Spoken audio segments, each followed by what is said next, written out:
কবি নজরুল ইসলামের একটা কথা ছিল কিংবা একটা লেখা এরকম ছিল, আমি জানি চিরজীবন আমাকে কাটতে হবে, কারণ আমি যে তোমাকে চেয়েছি। আসলেই আমি যে তাকে চেয়েছি এই জন্য আমাকে সারা জীবন কাটতে হবে, কারণ আমি তাকে কোনোদিন পাবো না, আর পাইনি বলেই আমার কান্না করতে হয়। তাকে আমি প্রচন্ড ভালোবাসি বলেই আমার কান্নাটা আসে, তাকে আমি আমার করে পাইনি বলেই আমার কষ্টটা হয়। কবি নজরুল ইসলামের লেখাটা খুব দারুণ ছিল। আসলেই তাকে পাইনি বলে আমাকে সারা জীবন কান্না করতে হবে।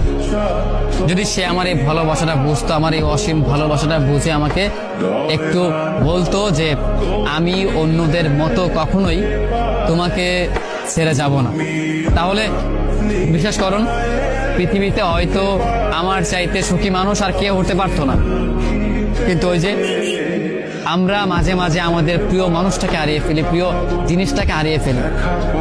মাঝে মাঝে দেখা যায় যে এই জিনিসটাকে নিয়ে আমাদের হাজারো স্বপ্ন, হাজারো ভালোবাসা, সেই জিনিসটাই আমাদের হাজারো স্বপ্ন, হাজারো ভালোবাসাটা ভেঙে দেয়।